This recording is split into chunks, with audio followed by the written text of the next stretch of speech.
Today is June 23rd, 1995. We are interviewing Gisa Razdow, born Lair. The interviewer is Dina Cohen. The interview is in Montclair, New Jersey, USA, in English. Good. You could say your name. There you go. I have to do the same thing, Same right? sort of thing, yeah. Constant. Doesn't. You could just say your name. Doesn't have to just say. Okay. My name is Dina Cohen. I am interviewing Gisa Razdow. Okay, there you go. Yeah.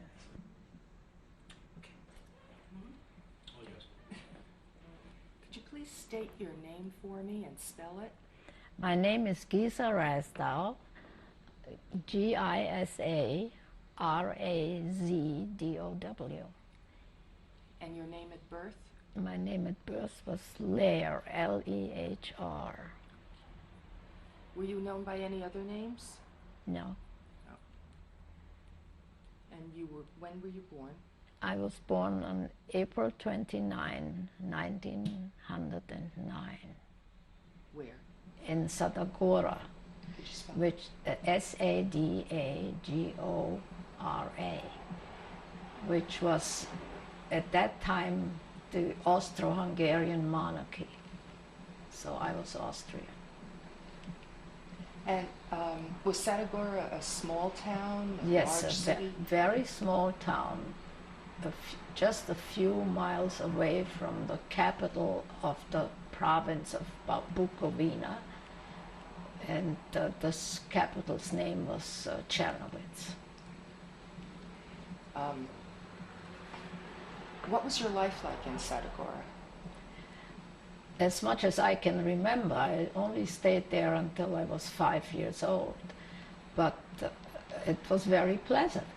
My father was a partner of the Bank of Sadagora, and we were pretty well off, let's say. We had enough help,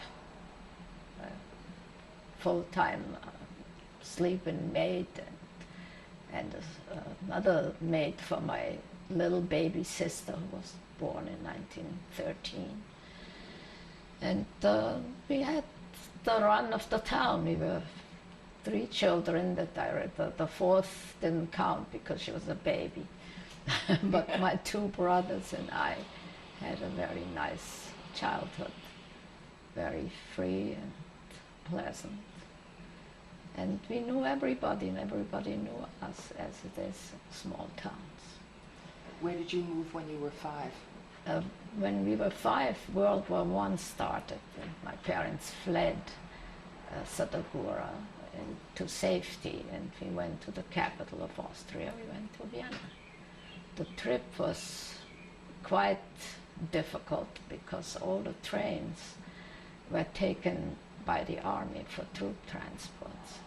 So we had, in the beginning, to use other means of transportations. What I remember even quite well was when we had to cross a mountain, the Mogara Pass or something like that, with this carriage loaded with trunks and the family, and we had to get off, and the men were pushing to help the horses uphill.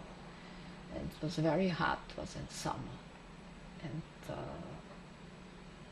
later we went through Hungary, actually, from Sadagora through Hungary, and we stopped in several hotels where I had the experience of first seeing electric light. We did not have electricity in Sadagora. So my father held me in his arm and made me turn the switch. I turned the switch and it got pitch dark, what frightened me terribly. So he turned it on quickly. And in Budapest we were able to take a train. But the whole trip took really months. We stayed on the way, as I remember, also in my grandmother's house for a few weeks. She lived also in Bukovina, but in a safer area. And then we arrived in Vienna as far as I was told. I don't remember that, but it was October. So we left in August, and the famous Guns of August started, and arrived in October. And in Vienna, my parents took provisory quarters because they had the intention of going back home once the war is over. Little did they know that they'll never go home.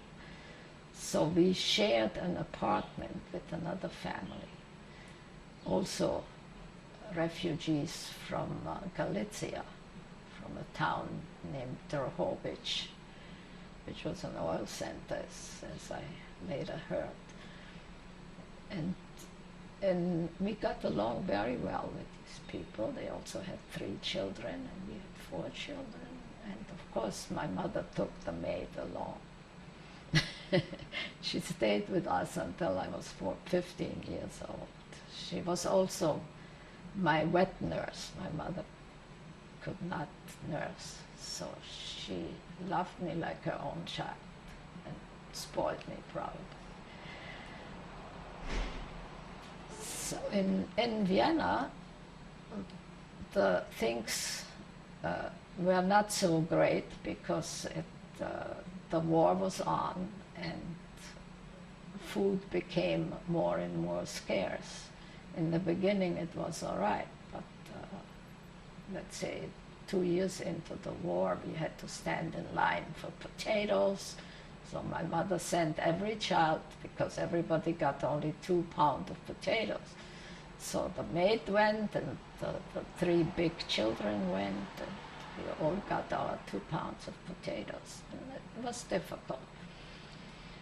But somehow, my mother was a wizard. She could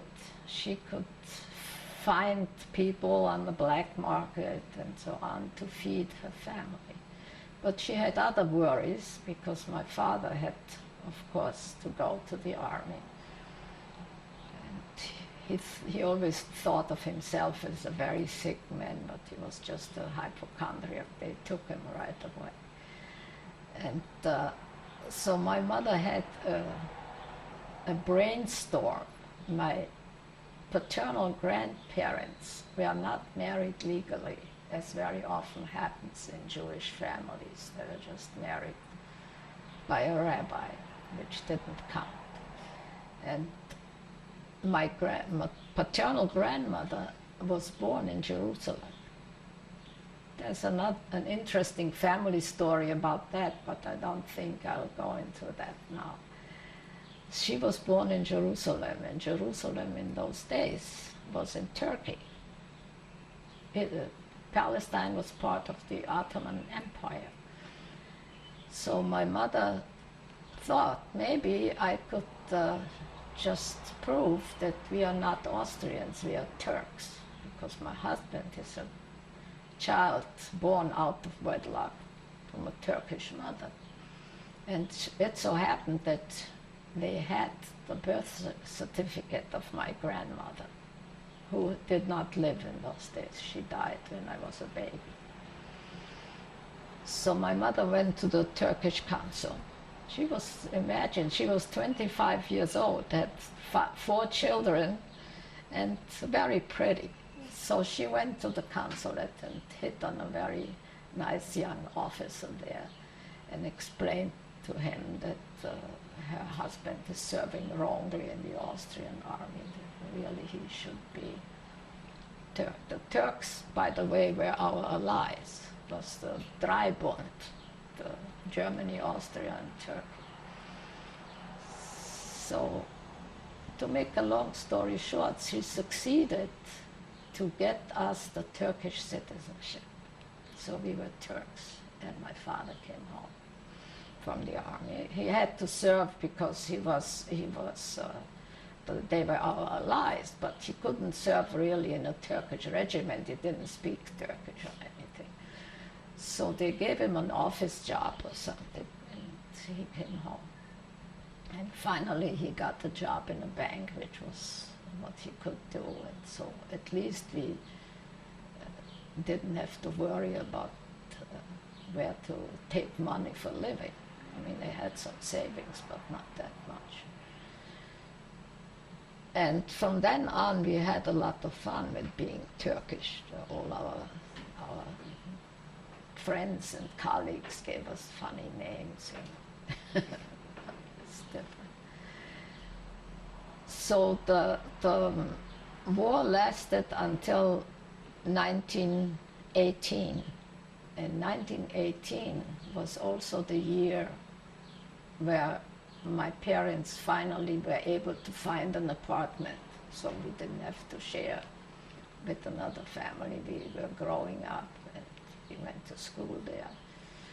Of course, I still have some documents from my school where it says that I was only temporarily admitted to school as a refugee. Why they did that, I don't know, but it says in writing I can document that. But later on, that wasn't the case. The only thing is that when we got to the gymnasium, which is the secondary school, this was not free in Austria. It was a poor country, so you had to pay tuition, but actually very little. But when you were a foreigner, you had to pay 5 times the tuition. And that was a little expensive with 4 children. So my parents, after the war, became naturalized Austrian citizens again. And then we were legally Austrians from then on. So when the revolution came, the Kaiser died during the war, Kaiser Franz Josef, and his successor, Kaiser Karl, had to abdicate and went to Switzerland. And we became a republic. And times were even worse because we had lost the war and the money wasn't worth anything. And it was, as I remember from my parents, a very difficult time. There was absolutely nothing to be had. They made some ersatz material out of paper to make your clothes, but it fell apart when you wore it. And the shoes had wooden soles. You can't imagine how even the electricity was rationed. They turned off the current. So you had only certain hours in the evening where you could use your lights. And the life was not easy, but you know how children are. We were teenagers then, and we just had fun. We had enough to eat. My mother was really very, very inventive. She could put a meal together out of really the craziest things, but she could do it. And so we were not suffering, really. Compared to what came later, that was really mild. And then my father went into the shipping business with a partner. His partner was his uncle, only 2 years older than he was, a very young uncle. And he was doing pretty well. So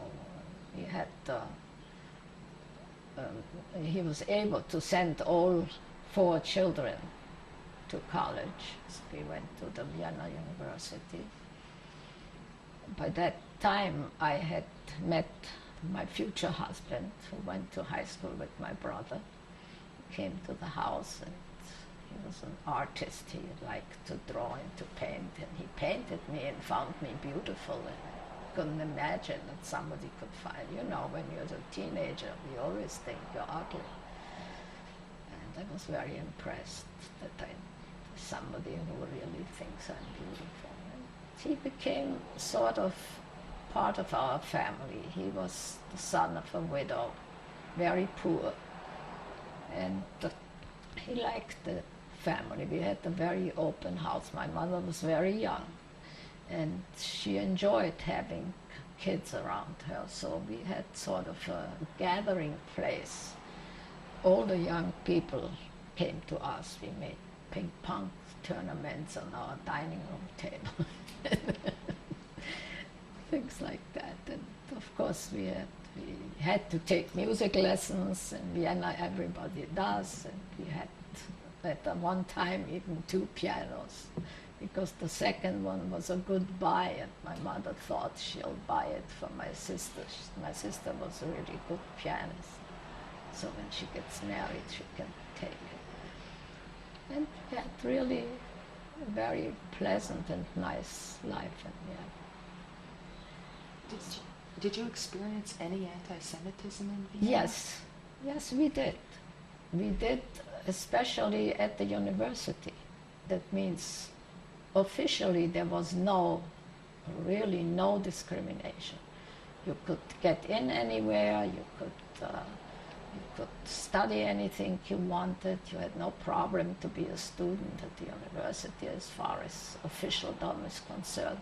But the students themselves, they had students' organizations, which they called Verbindung, and they had different kind of little hats with different colors, and every Saturday they marched in their full uniform, and they also had I don't know,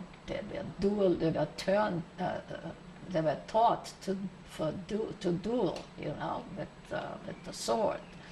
And the more scars you had in your face, the more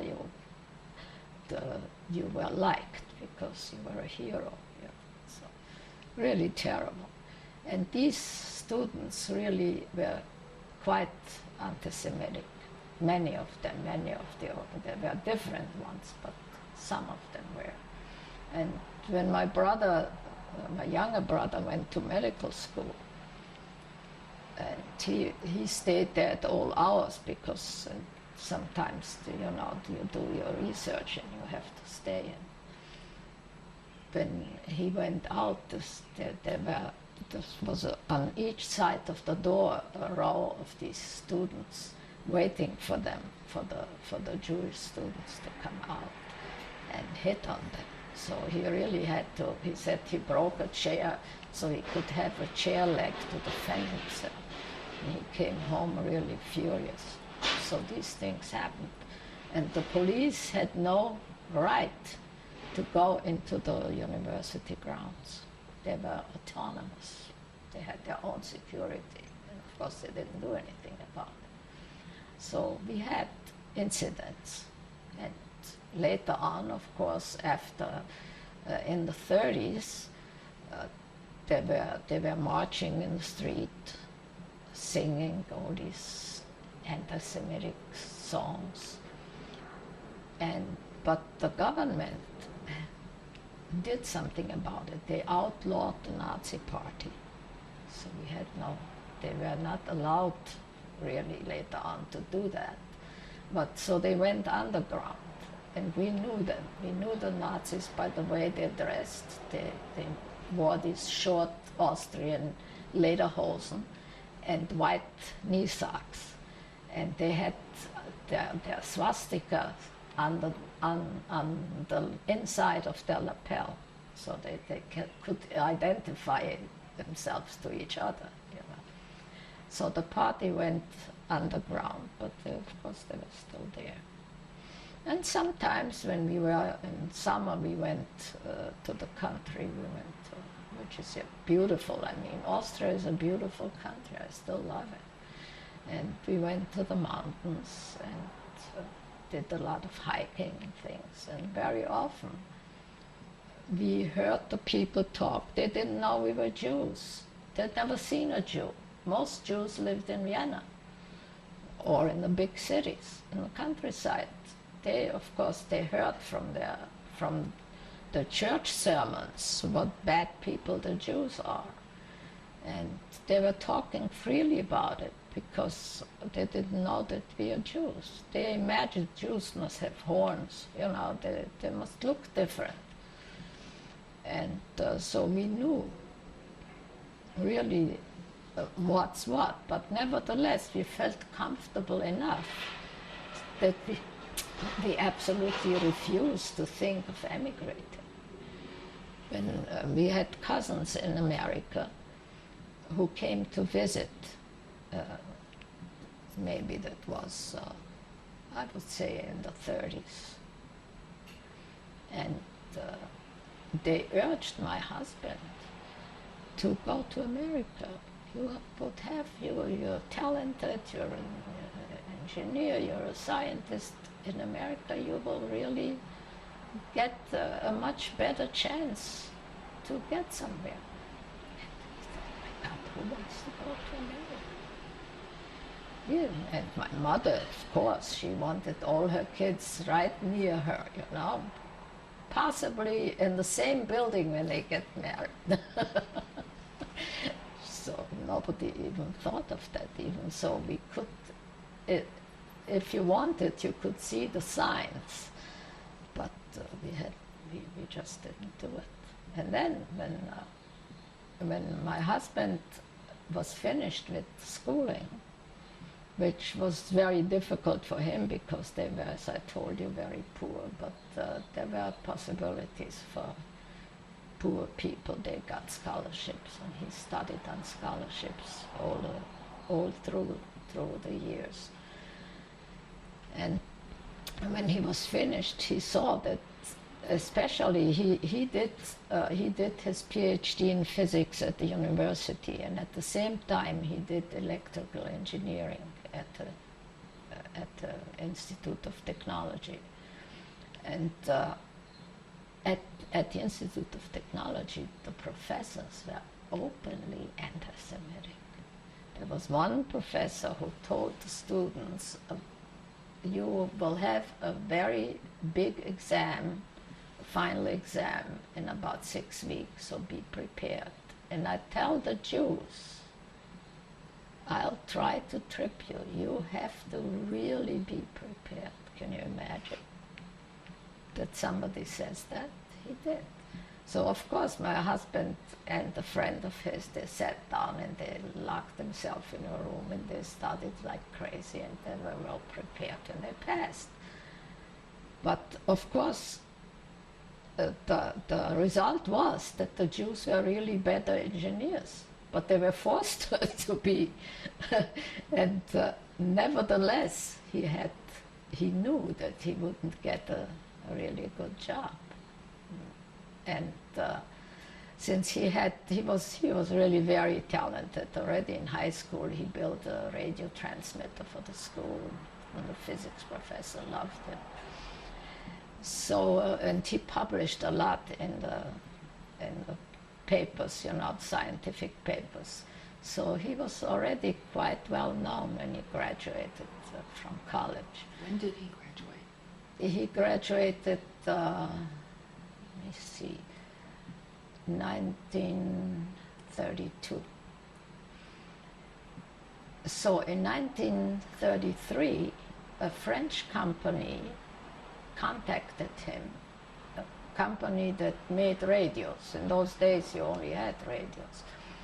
And they contacted him with a problem, had a question. So he answered them, he had a problem. And then a few months later they had another problem, and they couldn't find it, and the production line was standing. They couldn't do anything.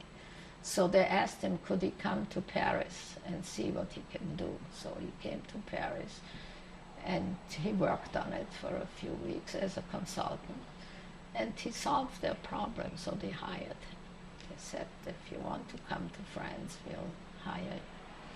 So that was the signal that we can get married, because in those days you don't get married when you're not able to support the family. Especially my father would have not agreed to that.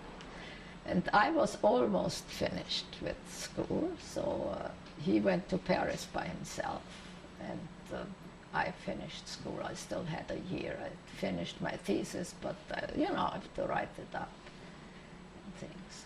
And so when I finished, I graduated on July 2nd, and on September 2nd, 1934, and September 2nd, 1934, we got married. He came from Paris on an airplane because he was in love with airplanes. And I was scared. I thought, my God, now that he get married, it's gonna fall down. So we got married and went on our honeymoon to Paris, where we went to a nice hotel on Champs-Élysées. And the next morning, he just left me there and went to work. That was my honeymoon. But anyway, it was again quite difficult for me to really start in a new country without knowing the language. I had learned 8 years of Latin and 6 years of Greek, which were of no use. And it was not easy. And I certainly could not start working right away. He spoke already a little French because he had been in Paris for a year, and I didn't know anything. So we found an apartment in Neuilly, which is actually part of Paris.